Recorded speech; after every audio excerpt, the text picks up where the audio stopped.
السلام علیکم۔ کراچی میں انتہائی افسوسناک واقعہ، چلتی ہائی روف میں آگ، خواتین اور بچوں سمیت 9 افراد جھلس گئے، شادی کی خوشیاں اچانک غم میں تبدیل ہو گئیں۔ کیا آپ حالات حاضرہ سے آگاہی حاصل کرنا چاہتے ہیں؟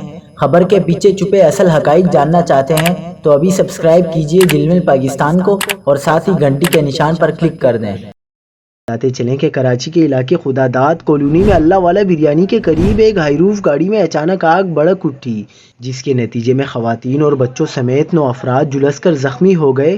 ریسکیو ذرائع کے مطابق زخمیوں میں 3 بچیاں، 4 خواتین اور 2 مرد شامل ہیں۔